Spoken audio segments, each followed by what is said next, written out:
Você certamente acompanhou em todo o noticiário, no cidadeverde.com, no jornal Cidade Verde já ontem à noite e também no Notícia da Manhã, informações sobre a mudança do Pix. Muita gente estava preocupada, porque a movimentação em torno de R$5 mil através de Pix e cartão de crédito e de 15 mil para pessoas jurídicas, para empresas, por exemplo, CNPJ, estava sendo monitorada pela Receita Federal. Agora a Receita, inclusive em coletiva, anunciou que há uma mudança nessa fiscalização, nessa movimentação.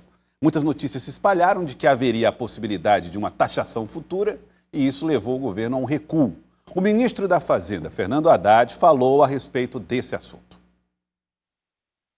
Força os princípios tanto da não oneração, da gratuidade do uso do Pix, quanto de todas as cláusulas de sigilo bancário em torno do Pix, que foram dois objetos de exploração por parte dessas pessoas que estão, na nossa opinião, cometendo um crime, porque quando você desacredita um instrumento público, você está cometendo um crime. Tem pessoas que chegaram a receber boleto em casa para pagar com o logo da Receita Federal, que vão para uma conta que ninguém sabe o que é e prejudicando a economia popular.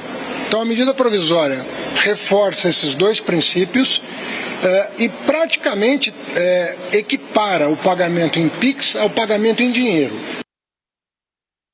Tá aí, vamos explicar mais para vocês. Agora o ministro anunciou aí o recuo, o governo não vai mais fazer o que estava previsto, inclusive editou uma medida provisória para tentar passar mais segurança de que não haveria taxação em torno do Pix. E agora vamos explicar para você como é que está o jogo. Com a ajuda de Antônio Cláudio Portela, que é especialista em direito tributário, advogado, está aqui com a gente. Tudo bem, doutor Cláudio? Tudo ótimo, Jailson. Prazer estar aqui. Seja bem-vindo aqui ao Jornal do Piauí. Doutor Antônio Cláudio vai responder a sua pergunta pelo 999-10-0066, você que está meio que com receio de fazer Pix, e vamos também trazer aqui na tela as principais dúvidas a respeito dessa movimentação financeira prática e gratuita. Vamos lá, na tela do Jornal do Piauí. Primeiro, doutor, aqui ó, o que mudou no Pix. Depois dessa volta atrás do governo, que regra que vai valer em relação ao Pix? Bem, a regra que vale é que ela não vai ser tributada, a operação via Pix, como já era antes, isso continua mantido.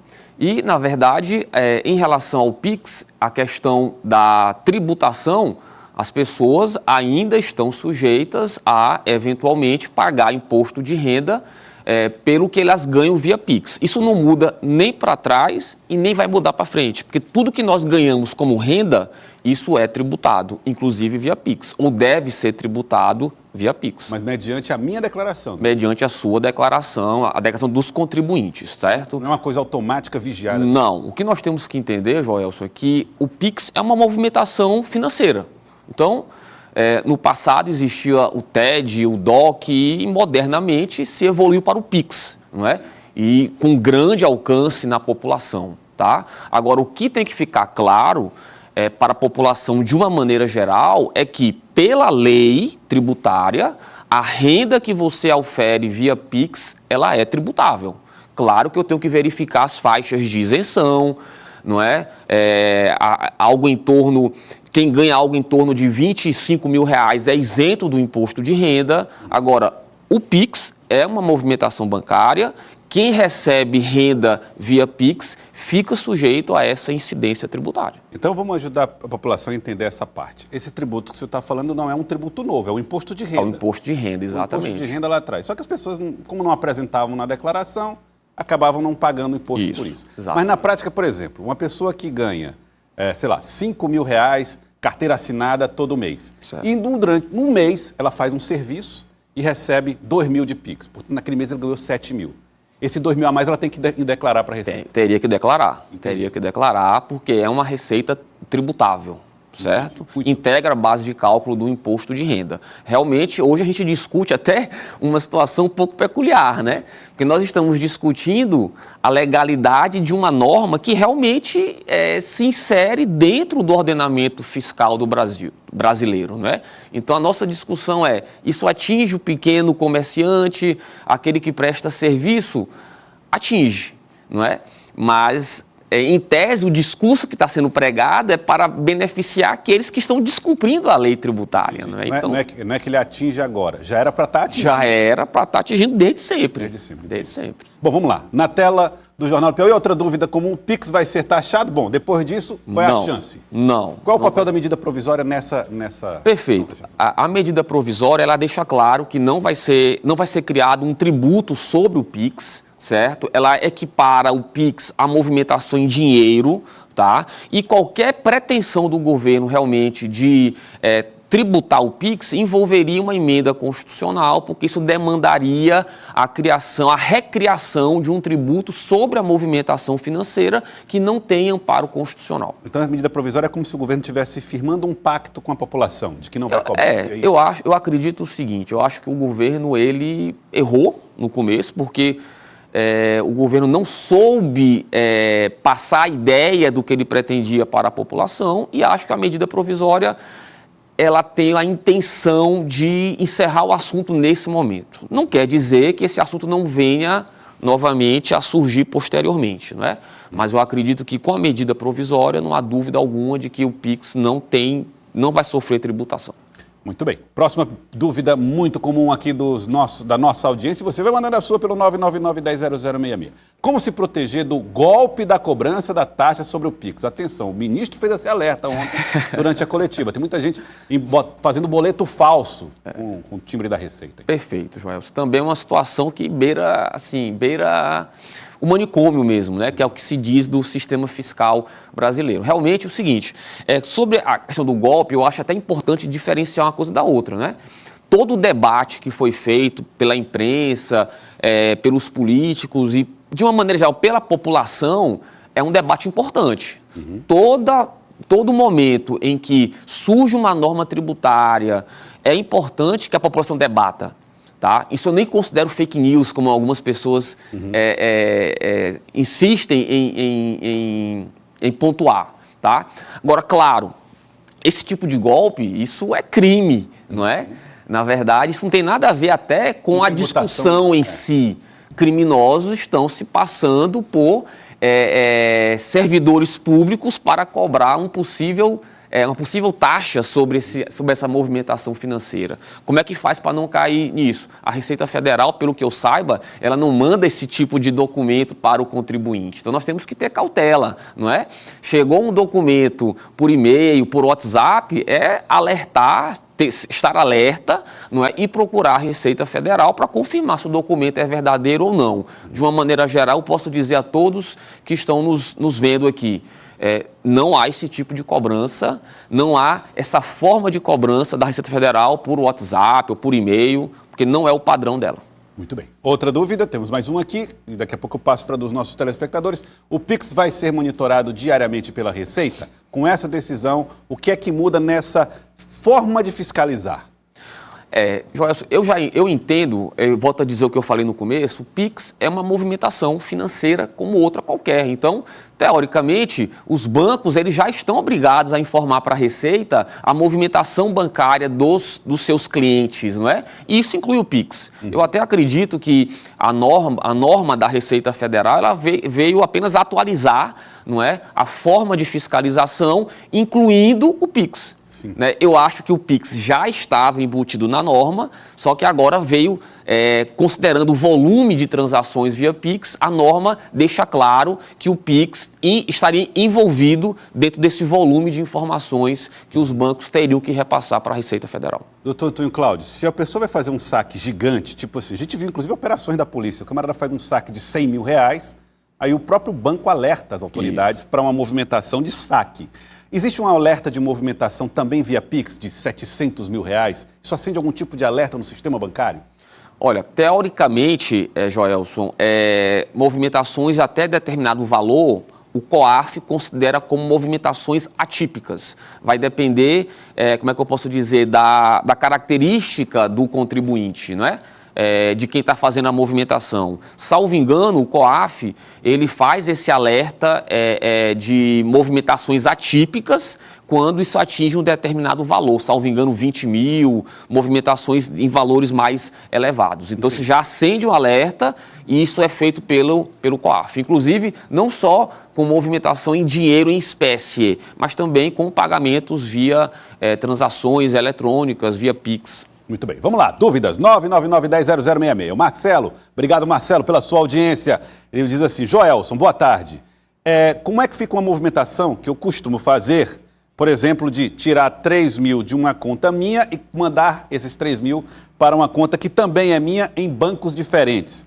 Neste caso, eu estou movimentando 6 mil reais? É a pergunta dele, boa pergunta aqui do Marcelo, né? Muito boa a pergunta. Na verdade, não. Na verdade, quando você transfere um valor entre contas do mesmo titular, a renda é a mesma. Então, esse fato não gera nenhum alerta para a Receita e nem pode ser considerado uma renda a mais. Não, você oferiu 3 mil reais e você pode movimentar entre as suas contas sem nenhuma preocupação. O Edilson Pereira, obrigado Edilson pela participação. Ele pergunta se essas fiscalizações de movimentação também envolverão o que ele está chamando aqui de pequenos bancos, que são aqueles bancos somente digitais. Sim. Muito boa também a pergunta. Na verdade, até, eu entendo que a intenção da Receita com essa nova norma seria justamente atingir, Joelson, esses bancos digitais, essas instituições de pagamento que hoje são muito comuns, né?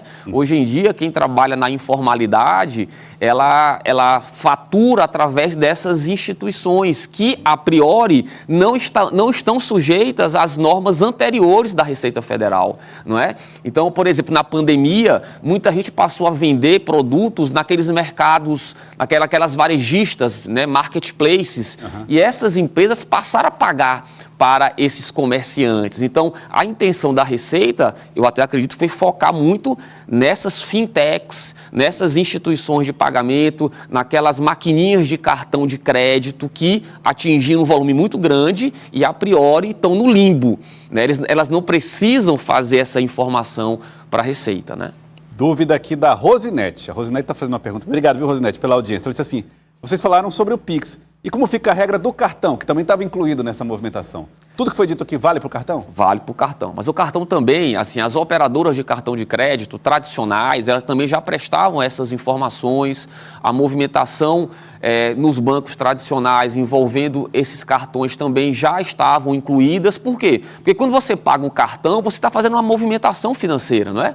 Então, isso já era objeto dessas informações. Quando a gente fala que a movimentação, a alteração, ela atinge operadoras de cartão de crédito, são aquelas maquininhas, né, que a gente usa para receber pagamentos. Certo. Então, o informal que está vendendo na rua, sei lá, produtos, não é? E passa aquele cartão de aproximação, aquela maquininha, aquelas operadoras, elas não prestavam as informações para a Receita Federal e agora estariam obrigadas.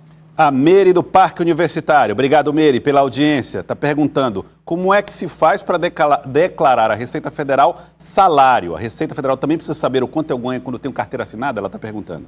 Aí nem se preocupe que o próprio empregador ele já fica obrigado a prestar essas informações, né? E hoje o sistema está tão avançado, não é, que quando a gente vai apresentar a declaração, já existe até aquela declaração pré-preenchida, né? E provavelmente o empregador, que se ele cumprir a legislação tributária, ele já vai fazer essa informação.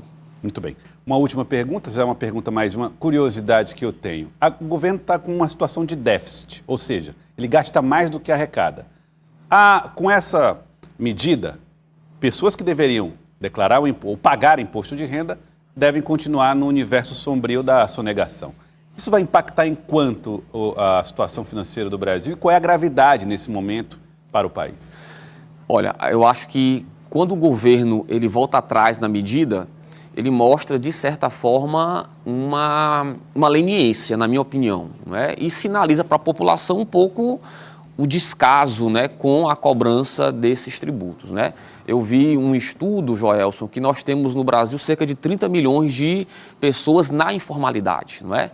Então, se essas pessoas elas fossem incorporadas no sistema tributário e arcassem com o pagamento de tributos, não é?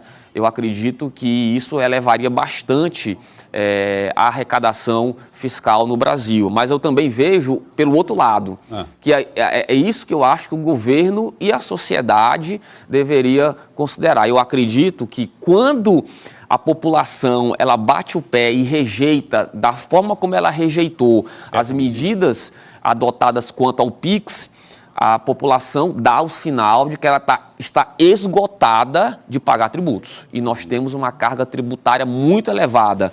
Só para encerrar, Joelson, a gente fala que esses 30 milhões estão na informalidade.